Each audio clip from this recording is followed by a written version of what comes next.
Capitalism is so fun and chill, said no one in the Squid Game. The 2021 Korean dystopian survival thriller series surprised Netflix and even its creator and director, Hwang Dong-hyuk, by becoming a global sensation. The series encapsulates the cruelties faced by those on the bottom rungs of the socio-economic ladder, showing how inherently corrupt and anti-human that society is built to be, and how unfair it is for the elite few to literally control the lives and deaths of so many. The system is poisoned. But you wouldn't know it from the hype around it. See the reality show Squid Game: The Challenge for more on Missing the Point. Director Hwang returned to work after Squid Game's massive success, planning 2 more seasons to tell his story. Before you watch the final season of Squid Game, check out our wrap-up of all the important moments and characters of the show to help you get ready for its last chapter. Or at least help you make the right choice between bread and lottery.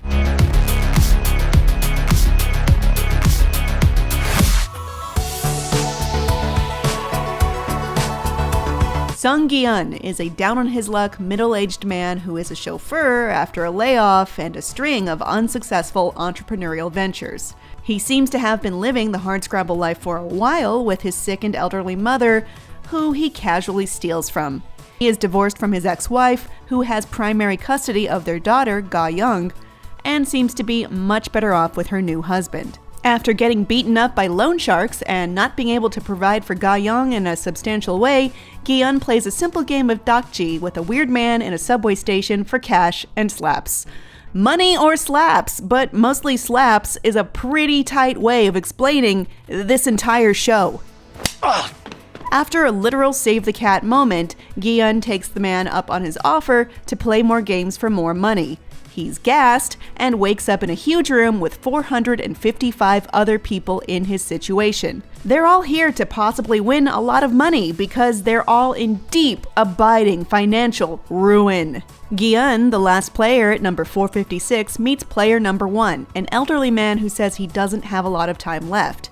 He also defends number 67, a woman who actually pickpocketed him earlier, from being beaten up by number 101, a thug and bully. They're welcomed by a group of pink-suited, Squid Game court-shaped masked militia who quickly get everyone on board by reminding the contestants that they're all in financial ruin. The people are given a choice to leave, but what choice is there? Stay or be chased down by creditors. There are 3 simple clauses on the disclosure sheet. Number 1, a player is not allowed to stop playing. Number 2, a player who refuses to play will be eliminated. And 3, remember this one, games will be terminated if the majority agrees. Sounds fair, right? Everyone stays. The group plays the classic kids game red light, green light with an elaborate childlike set and a motion detection doll thing that is now the mascot of the Squid Game franchise. Gi-eun runs into his old successful friend Songwoo and muses about why a rich guy like him must be here. Oh, and the players learn that eliminated means killed on sight. Gi-eun is almost killed at the finish line but is saved by number 199, a Pakistani migrant worker named Ali Abdul. The losers' corpses are packed into cute gift boxes and cremated. And that's it. The nature of the beast. Everyone is playing not just for money, but their lives, and are little more than cattle or kindling otherwise. The games are profane cruelty wrapped in the veneer of a happy, childlike existence. It is, as episode 2 is titled, Hell. 255 of the players were killed in Game 1, and each dead person ultimately represents 100 million won.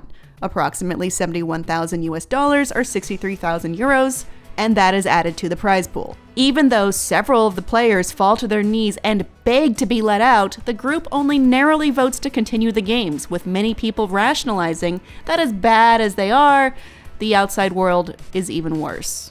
Just as bad out there as it is in here, goddammit. This becomes an extremely frustrating motif of the show. The games masters present the illusion of choice. If you just follow the rules, you can leave this place safely, with the prize money we promised. But the players who want to live are ultimately at the mercy of so many others who believe they're special and it'll be worth it, that they're the one who will succeed the overwhelming odds and become rich off the corpses of everyone else. Few people seem to care about the consequences, that they are, at minimum, allowing others to die an awful death in the name of greed, and more than likely, signing their own death certificates. The idea that this hellish rat maze is better than the circumstances in reality is incredibly sad. Everyone is gassed, dumped out, and yes, they all ultimately vote to come back knowing they'll probably be horribly killed. Life is awful. The police didn't believe Gi-yeon when he reported exactly what happened. He finds out his mother is dying of untreated diabetes because she can't afford healthcare, and inevitably he re-enters the game with several other contestants because everything is terrible, may I remind you? I'm going to sum up the next games more succinctly now that you get the drill of how everything is in the game and the show's world. They are, in order, the famous dalgona game, where players have to punch out a shape from a sugar circle without it cracking, tug of war with full team kills, a marble game where you have to get all 10 marbles from your partner and either you or your partner dies, and glass stepping stones, where you hop on glass and see if it's reinforced. Or not. There are also deadly fights and riots the game staff all but openly encourage, where players kill each other outside the games. And there's an illicit organ stealing operation the staff is pulling off.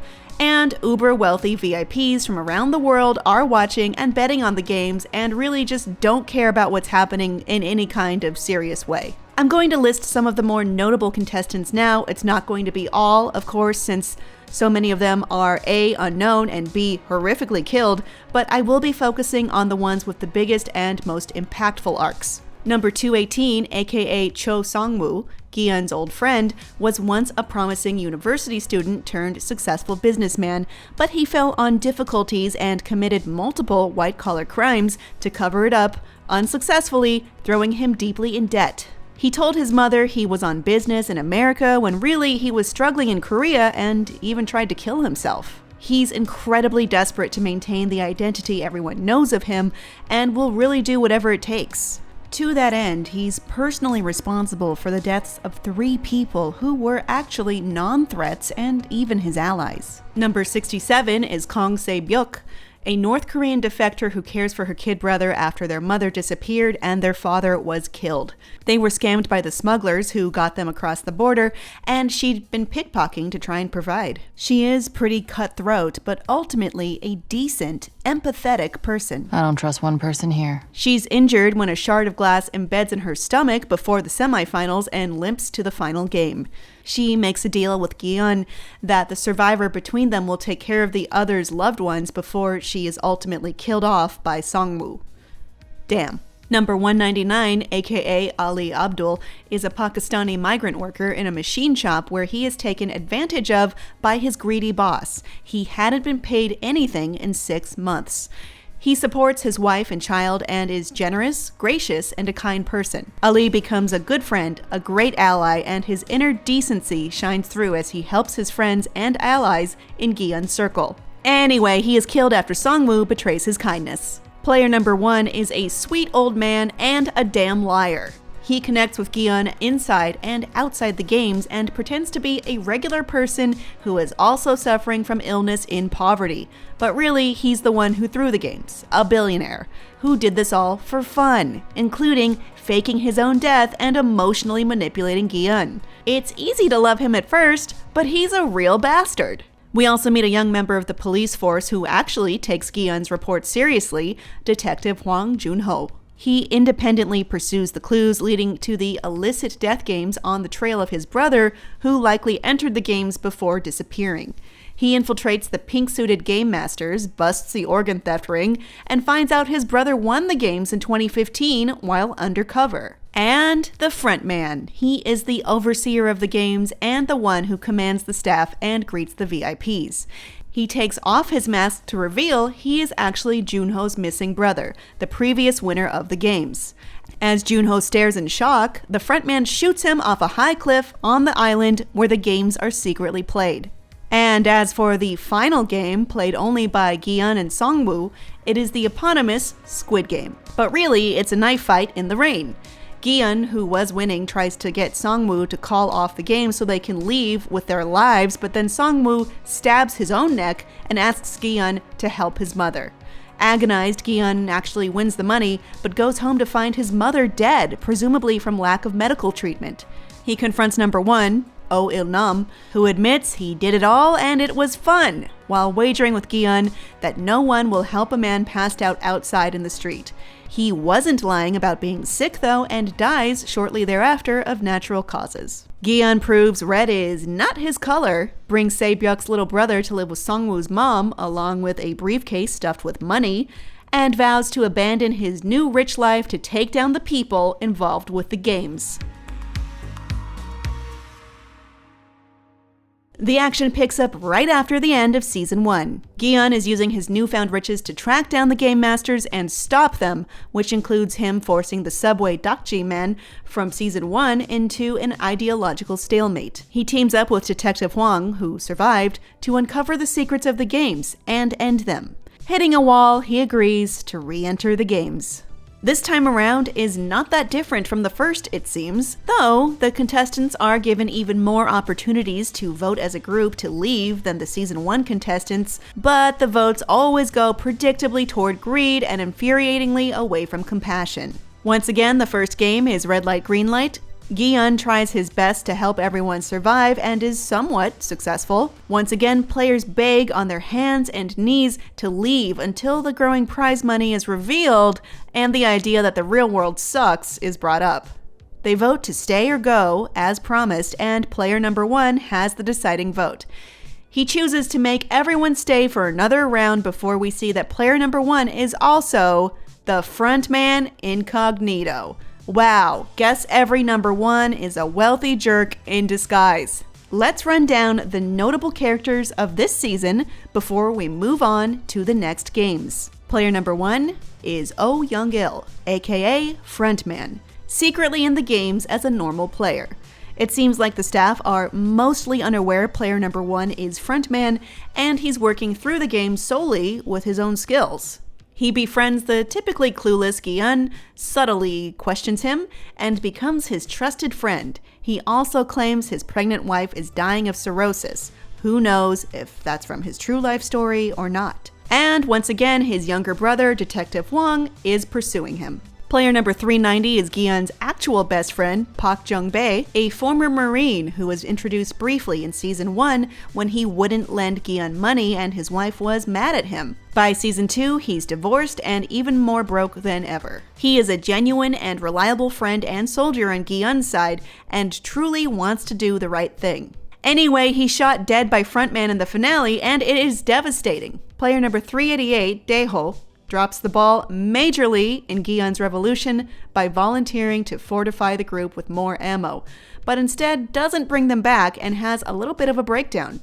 He previously told Jung-bae and Gi-yeon he was a Marine, but maybe not is all as it seems with him. Number 230, aka Thanos, is a rapper who lost a lot of money in a crypto scheme from player 333 and is a certified psycho. He hides mysterious drugs in his necklace that essentially give him an adrenaline rush. He fills out the bully role this season and is killed by a fork stab in a bathroom riot. I wouldn't want anything less for him. Number 124, Namgyu, is essentially Thanos' right-hand man / lapdog. He is cruel, a bully, and ultimately resents being slighted by Thanos. He relishes Thanos' untimely death and becomes more than a little unhinged after being set free as his underling. He takes the drug necklace, which is just an amazing idea. The man a lot of people are mad at, number 333, Myung-gi, is the online crypto creator and influencer who lost all his money in a crypto scam and is the reason at least 4 players are in the game at all, since he said on his channel to invest in a cryptocurrency that ultimately tanked. He is somewhat repentant, but is ultimately kind of a selfish guy. He's hard to read.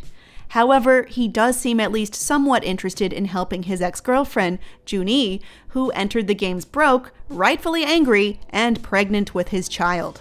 Regarding Jun-hee, number 222, she entered the games to earn money to raise her unborn child before knowing how deadly they were, and is essentially forced to continue against her will because of the infuriating votes from selfish people. She is facing single parenthood because of a bad breakup with Myung-gi, and she is broke because of a bad investment tip from Myung-gi. She really put her trust in the wrong person and is in an extremely bad spot as a result. Another duo is a mother-son pairing of number 149, Hwang Dong-hyuk, a mother working to pay off her son's debts, and number 7, Park Young-sik, a certified gambler / kind of a fool. Dong-hyuk is a kind, compassionate woman who really cares for her family, old and new, and wants the games to end. Young-sik is a well-meaning and gentle man who does not thrive in this environment, to say the least. Player 120, Cho Hyun-ju, is a trans woman and former Special Forces sergeant who is brave and capable. She's ostracized socially for being trans before proving her leadership skills and all-around value to her friends. She becomes a major strategist and MVP soldier on Gi-yeon's side and continues to prove her intelligence, compassion, and kindness. Plus, she's a badass fighter to boot. And lastly, of the notable players, 246 Young-suk is a loyal and loving father of a very sick child. He is on Gi-yeon's side, he's pretty sympathetic, and we see his point of view in particular through the eyes of a new key player who is outside the games, Kang No-yul. When we meet her, she's hard on her luck while working as a costumed mascot in an amusement park. There, she connects with a sweet little girl who has a medical emergency right in front of her. Soon after, she takes a job as one of the masked enforcers of the games, where she recognizes 246, the father of the sick little girl. No-yul is an extremely skilled marksman and works to stop the other guard's organ theft ring while searching for her daughter, who remains behind in North Korea. She also protects number 246 and wants him to make it back to his daughter. She's tough, aggressive, and daring, but has a good heart. All right, back to the games. Woo! The second game is a 6-legged mini-game team relay of kids' games around a track. Gi-yeon thought it would be dalgona like in Season 1, which understandably pissed a lot of people off when they realized it wasn't. The third game is Mingle, a turntable game where players have to get into rooms in specific numberings or be shot dead. And of course, after every round there's a vote, and they always vote to probably die, trapping the people who want out. Tensions rise between the stay-in and get-out groups, which of course culminates in a couple out-of-game brawls and massive voter intimidation. Gi-yeon uses the second riot as a cover for a siege to organize his friends against the game masters and frontman, but ultimately he tells frontman. Predictably, Oh Young-il betrays his team and shoots Jung-bae dead in front of Gi-yeon, who is left screaming in agony. And that's the end! Many of the main player characters don't die, but that may be because the final scene is more or less a cliffhanger near the end of a massive deadly battle. We all know how these games go from Season 1, so just emotionally prepare for many, many fatalities. There's a mid-credit scene in which we see the red light, green light doll is joined by a new doll of a little boy and a new-looking game arena.